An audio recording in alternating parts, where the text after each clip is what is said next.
सो अगर आप ये देखो MRI के अंदर बिल्कुल ACL आपको नॉर्मल लगेगा।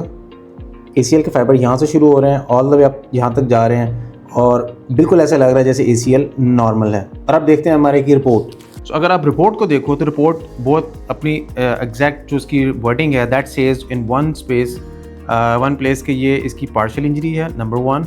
Number 2, final impression is intrasubstance, जो कि पार्शियल टीयर होता है और बहुत सारे लोग इससे कंफ्यूज होते हैं कि शायद ये कंजर्वेटिव मैनेजमेंट से हील हो जाता है, लेकिन एग्जैक्ट सिनेरियो क्या है पेशेंट से पूछते हैं। ज़ुबैर है मेरे साथ, इसने हमें अलाउ किया कि ये बड़ा इंटरेस्टिंग हम रिव्यू बना सकें उन पेशेंट्स के लिए जो कि कंफ्यूज हैं। ACL इंजरी है, MRI कुछ कहता है, रिपोर्ट कुछ कहती है, डॉक्टर कुछ कहता है। ज़ुबैर 3 माह में चोट लगे हुए? जी जी। तो ये बताओ कि अभी जब आप सीढ़ियाँ चढ़ते उतरते हो तो घुटना लगता है कि निकल जाएगा? निकल जाएगा जी जी। और जब चलते चलते सडनली जी मुड़ते हो तब भी लगता है? लगता है। अचानक जब रुकते हो तब भी लगता है? तब भी लगता है। So guys, these are the symptoms of ACL injury. जबकि पेशेंट को सीढ़ियाँ उतरते वक्त, डाउनस्टेयर जाते वक्त, सडन डिसेलरेशन, अचानक से रुकना और पिवटिंग, कटिंग के ऊपर ये सिम्टम्स फील हो कि घुटना निकल जाएगा, अनस्टेबल हो जाएगा, बैलेंस लूज कर जाएगा। So your ACL is not working, ACL functional नहीं है।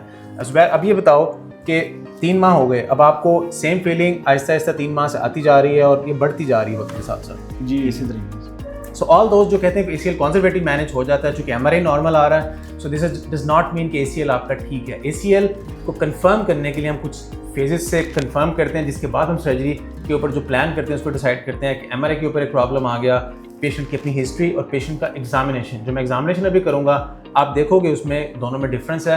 एंड देन हम इस एग्जामिनेशन को जो आपको ऊपर नज़र आ रहा है, मैं घुटने को चेक कर रहा हूँ और घुटना लचक खा रहा है, एक साइड पे लूज है, लैक्सिटी है, it can be measured with the help of arthrometer, जिसको लैक मीटर भी बोलते हैं। उससे exact side to side comparison हो जाता है। एंड देन आफ्टर दैट हम इसको एग्जामिनेशन अंडर एनेस्थीसिया, उस टाइम पे जब पेशेंट को हम बेहोश करते हैं उस वक्त फिर चेक करते हैं। एंड देन आफ्टर दैट उसके बाद फिर एक और कंफर्मेशन होता है, जब हम स्कोप को यानी कैमरे को अंदर डालते हैं नी में, हम कंफर्म करते हैं कि क्या इंजरी है और क्या हम इसका करने जा रहे हैं। इन सब चीज़ों को हम कंपाइल करते हैं, कलेक्टिव इनकी इंफॉर्मेशन के ऊपर ये डिसाइड करते हैं कि किस टाइप की इंजरी है, क्या ट्रीटमेंट हम करने जा रहे हैं, क्या साथ में मेनिस्कस भी है, क्या ये मल्टी लिगामेंट इंजरी है, कि कार्टिलेज डिफेक्ट तो नहीं है, और अगर मेनिस्कस है तो कौन सी रिपेयर होगी। सो इसलिए बहुत सारे लोग इसमें कंफ्यूज हैं कि सिर्फ MRI और MRI की रिपोर्ट को देख के बिल्कुल फैसला ना करें, ये आपको हेल्प नहीं करेगा।